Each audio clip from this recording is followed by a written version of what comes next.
Good morning. Thank you for joining us in the affirmation. Thank you for singing.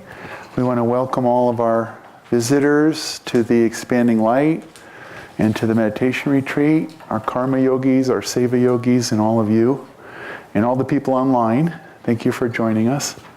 It adds to the satsang when we come together. I'd like to read from, my name's Nayaswami Ananta, and that's Nayaswami Maria. Be good if I forgot, huh? The Infinite Christ is our topic today. This is from Rays of the One Light. Truth is one and eternal. Realize oneness with it in your deathless self within. The following commentary is based on the teachings of Paramahansa Yogananda. The Gospel of St. John contains some of the most profound spiritual teachings in the Bible. In the first chapter, many subtle truths are suggested concerning higher states of self-realization. Here, John the Baptist is described as one reaching up toward that high state. Quote, he was not that light, the Gospel tells us, but was sent to bear witness to that light. Jesus Christ, by contrast, is described as the light itself. That was the true light, which lighteth every man that cometh into the world. He was in the world, and the world was made by him, and the world knew him not.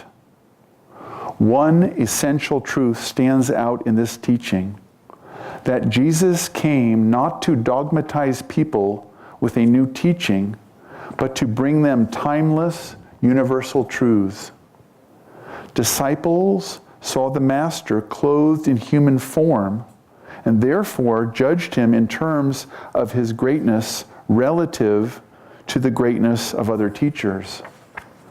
Wisdom, however, sees the Master's very greatness in terms of a cosmic unity.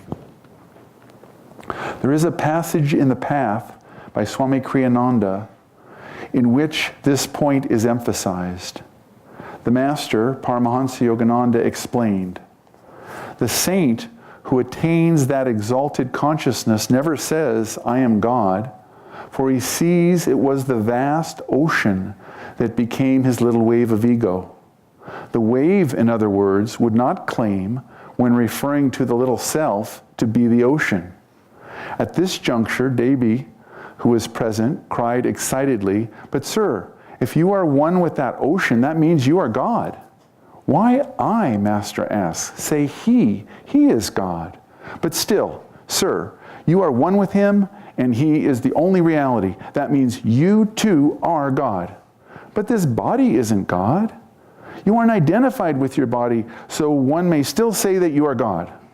Well, in that case, why do you say you? You too are that. In a discussion of this sort, it is less confusing if we say he. But what's the difference? The scriptures say, Master began, it's only your humility, sir, Devi broke in, that makes you distinguish between yourself and him.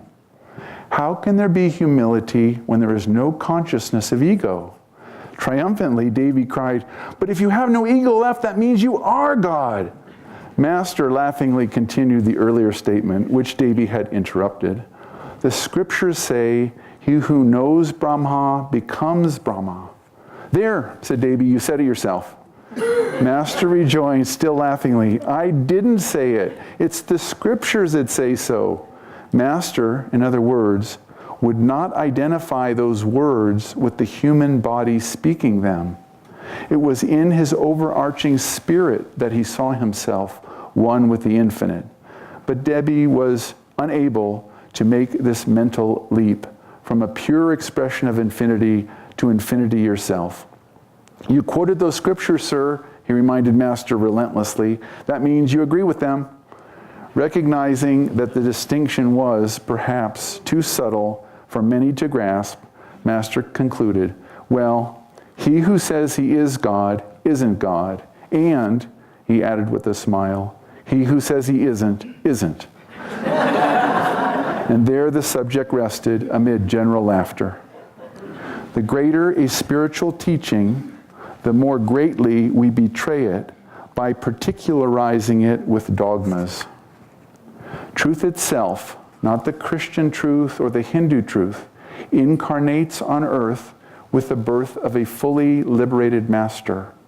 As the Bhagavad Gita teaches in the 4th chapter, unborn, changeless, Lord of creation and controller of my cosmic nature, though I am, yet, entering nature, I am dressed in the cosmic garment of my own Maya, delusion. O Bharata, whenever virtue declines and vice predominates, I incarnate on earth. Taking visible form, I come to destroy evil and reestablish virtue. Thus, through Holy Scripture, God has spoken to mankind.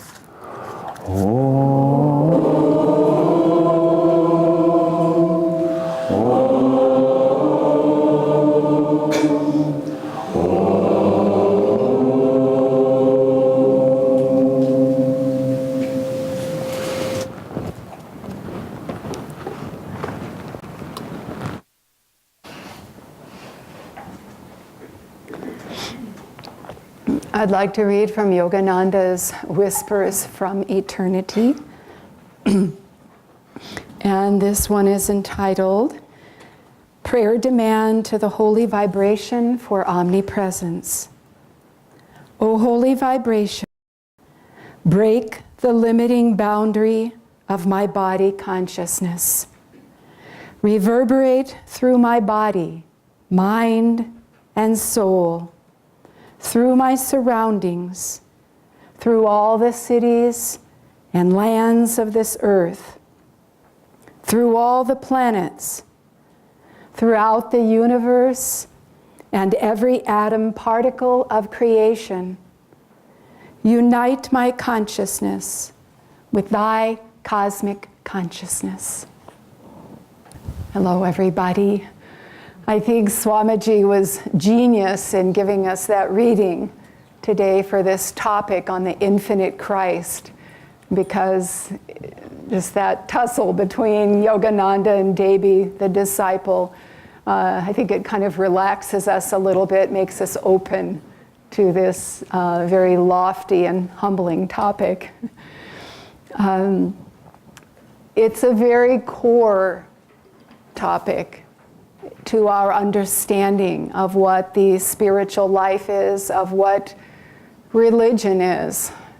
It brings us to that point of observance within and beyond all dogmas, all teachings and particular paths, to understand the infinite. The only way that we have to go is in. People try mathematically, scientifically, people give it words. Even when we read Yogananda's autobiography, in that wonderful chapter that has to capture our attention, experiences in cosmic consciousness, he writes his poem, Samadhi, and it's beautifully written, it's clearly written, it's vibrationally powerful, and yet, can we understand Samadhi intellectually or by reading this poem? When Master says, take this inside, memorize it, repeat it daily, he's telling us to take it deep within, beyond the external. That's the door. That's the door onto the infinite. In India, as most of you know, so many different expressions of God exist. Countless deities, gods and goddesses. And it's very confusing, naturally, to the Western mind. And many of the images are especially confusing and not easily at all understood. One such example is the image of Lord Jagannath. And Jagannath is a very colorful image and a very creative expression, but it leads one to wonder. It's an image, the human form, with arms and legs truncated. They're not complete, they're not full. And you have this image that seems in some way compromised. Forgive me, my Indian brothers and sisters, but to the Western mind, it is by nature odd. And yet, Swamiji explains the symbolism, and it's made that way, it's shown that way. It is that image, because how can you through an image convey the infinite? You cannot. It's whatever we try to do outwardly to convey that concept, that reality, it comes up short, it's incomplete, it is not perfect. It can't be done with words, it can't be done with images. And Devi, on behalf of all of us, is fighting to contain it. You know, Yogananda, you are God, I get it. You know, and just let's leave it at that. But Yogananda would not let him do it, will not let us do it. He says, Yogananda says, I want to give each one of you an experience of God.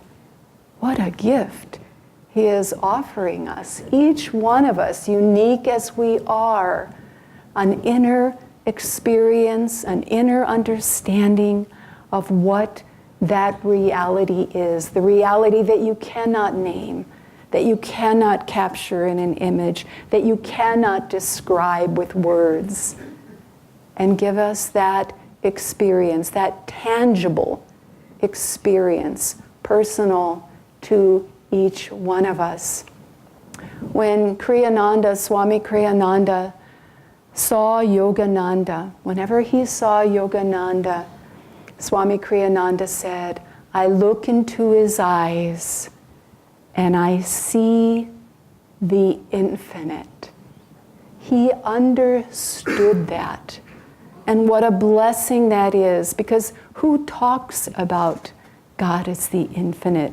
People don't, by and large, use that word because it doesn't mean a whole lot in and of itself. Or rather, because we don't understand the meaning, because there is no word, no exacting image, no one person divinely channeling that, it's confusing, and we don't talk about it. People don't talk about it. The masters do, sometimes with the clarity that Yogananda did, the clarity that Christ did for those who could hear that and understand that. But by and large, it's not referenced. And Swami Kriyananda, an example very close to us, talked about that. And he understood that. And he brought it out front so that we could see it. And he believed, as Yogananda believes, that we can attain, we can realize an understanding of that. We can have that experience, that actual experience. And Swami Kriyananda celebrated that. You know, when he talked about discipleship, he talked about discipleship to the infinite. Now, discipleship is something that is so personal to each one of us, so unique to each one of us. And yet he would talk about it too, in that vein, but he would also talk about it as discipleship to the infinite. There was always that path, that directional orientation to a greater reality, as it says in the Festival of Light, O waves that we are on the bosom of the infinite sea, joyfully together, let us celebrate our own greater reality. Let us celebrate this. Let us talk about this. Let us orient our consciousness within that expanded context of the infinite. And this is really something quite different, I think. I know. Something very, very different. But we need to hold that within our aura. You know, God isn't asking us to understand it at this point. We don't have to understand it. We don't have to know it. We don't have to feel that this is way beyond me. We need to put it in front. We need to live with it. This is our greater reality, and this life is a trying to relate to that, to relate to the infinite. Because if we do, our consciousness will stay big. If we do, our consciousness will stay bigger, will open up bigger. And if we don't, if we say, I don't understand it, this doesn't relate to me, this isn't mine, we just start to get smaller and smaller and into the ego, which is the separateness from that reality. One time, Swami Kriyananda, as a young disciple with Yogananda encouraged him, cultivate devotion. You must cultivate devotion. And so Swamiji very deliberately put energy into this and really tried. And he said at a certain point, he felt he had cause to feel a little satisfaction around this, that he was making some headway. He was cultivating some devotion. And then Swamiji says, but Master wasn't satisfied. Master wasn't satisfied. And Master said to him, if you love yourself, how can you love God? Just cut right through it. No room for the ego to say, I've got it. I've arrived. I've cultivated devotion. I've overcome this habit. And I'm not saying that we should be self-deprecating or, indifferent to the effort that we're putting out, that we're realizing, but to not grab onto it egoically is what Swamiji is saying.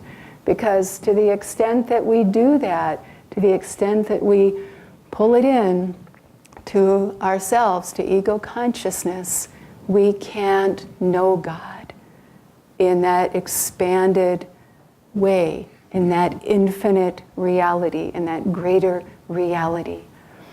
And so Swamiji makes this very real in daily life. He says, if we want to realize infinite mindedness, and these are the words he uses, infinite mindedness. So this is a part of who we are, of what we can be. And if we want to know infinite mindedness, if we want to have that, then whatever grace, whatever blessing, whatever gift we receive in life, we need to offer that up to God, to not hug it, even in gratitude to ourselves.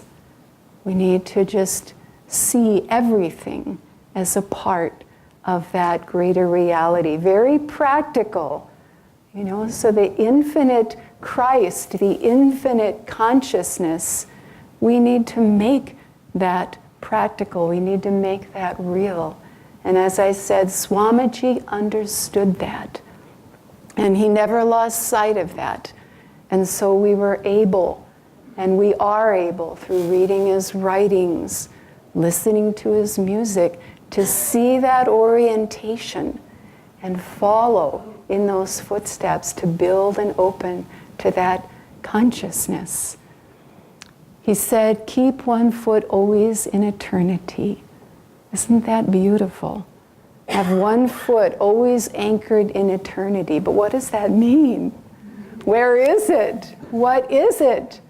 But as I was reflecting on that the other day, I thought, I think he's just saying, carry your meditation with you. Take it with you throughout the day. Take that consciousness, take that devotion. Keep it right there with you. That's your foot. That's your foot in eternity, is that meditation, that inner experience of this greater reality. And specifically in meditation, I want to just highlight a few things here, because again, that word infinite can be remote if we allow it to be. But we don't It doesn't need to be remote. And Swamiji suggests that when we sit to meditate, he said, try before you even start your practice to feel yourself as though sitting in space, above you, behind you, beneath you, in front of you, and try to feel what that reality is of just space. Nothing material, nothing of material consciousness, nothing of matter. I suppose space is a kind of relative matter, but already it gets us way up and out from things and distractions of the material world. And then he says to look into the eyes of the master and try to feel the consciousness there. If we can do that, we're tapping in to infinite consciousness. We're tapping into this greater reality. Just a little bit. Try to just feel that there, as Swami Kriyananda did. When I looked into Yogananda's eyes, I saw there the infinite. So try to make that connection. And then remember, Yogananda talked about the spine as the highway to the infinite. That's the wording that he used. This highway to the infinite that we are traveling when we meditate, that we are journeying on when we meditate. And we're moving along that highway with the masters, and we're going to the infinite. And it's a super highway. It's going to, as we put out energy to walk on that highway, it's going to be magnetically drawing us to that reality. And Yogananda says when we concentrate at the spiritual eye in meditation, when we focus our attention here intensely, deliberately, one-pointedly, it's from this point that our consciousness is projected to cosmic consciousness. These are little things, but these are great things, and not to be easily overlooked. Remember them. Recall them to mind for a moment or two. Take the time to connect in that way deeply when you start to meditate at the beginning of your meditation. I had a very interesting experience sometime recently. I was coming over to lead a retreat here at the Expanding Light. And I had just a few moments, and I was just about headed out the door, and I saw Yogananda's picture, the one where he's standing on the boat, that image of God's boatman. And I looked at that picture, and it was so compelling. I went to get whispers, and I started to read the poem. And something very interesting and unexpected happened. I was reading along just the very first words, and I felt like I was reading my words. That's never happened to me before. Those of you who know that poem, it's daunting. It's way above and out there. It's of infinite consciousness to be able to say that, to be able to have that thought that whatever it takes, Divine Mother, I'm yours. I will come, I will incarnate, I will live this life, whatever it is, on your behalf. You know, to be that open, to be that selfless, that we would, you know, should I take God for myself and go to God, or should I come back here? You know? I mean, it's so easy. Swamiji would say that to us a lot. It's so easy to just think, I'm out of here. Given the choice, I'm out of here. But Yogananda, that poem says, whatever you want, Divine Mother, I'll come back for the last one, if there's one that hasn't yet merged with you. And so I'm reading this, and I'm not saying this is my consciousness. Get me right on this one. I'm not saying that.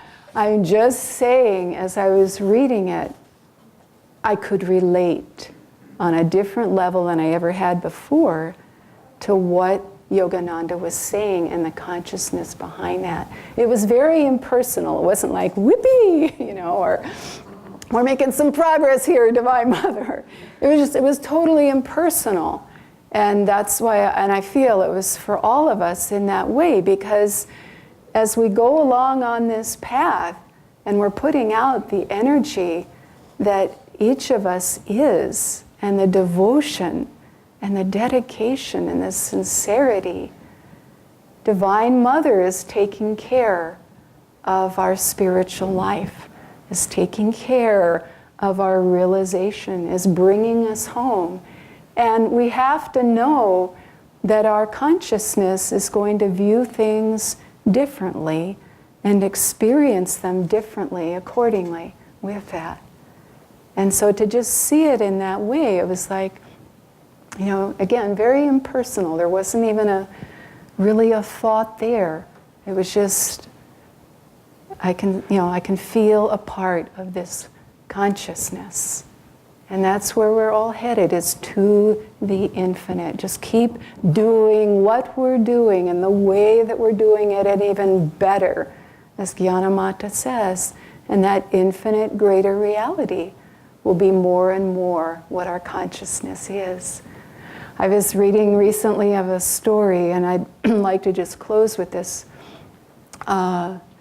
because it just speaks to where we're headed, and truly the progress and the readiness for more that is all of ours.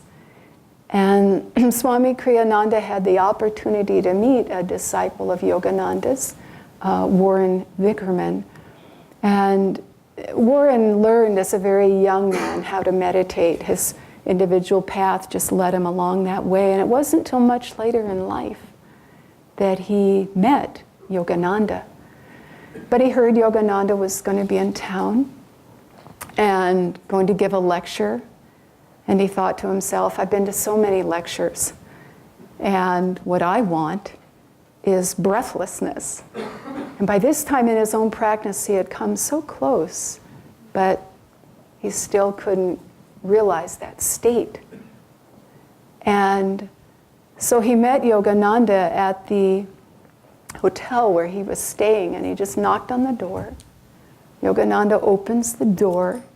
He introduces himself and then just says, can you give me breathlessness? I mean, there wasn't any other exchange there. And Yogananda, in the same vein, just said, yes, I can. And Warren Vickerman, as he was describing this to Kriyananda, he said, as I stood there, Master touched me on the chest, and I went into a breathless ecstasy. Just right then and there. I don't know whether he sat down, remained standing, fell to the floor, but there it was. And his readiness, his preparation, his dedication, all of that had just taken him to this point, the edge of the precipice, and Master just touched him, and there it was. And I think for all of us, we can't discount what we are doing. We can't belittle the effort that we are making. And we can't ignore it either. We can't just say, oh yeah, it's all going to take care of itself. It's all Divine Mother. It's all, it's the infinite. It's out there. I know I'll get there. I mean, that's all true, but I don't think we can just be casual about it either. We have to know that that's where we're going, and dynamically try to open to that in every meditation, in every form of service, in the whole of our life in God.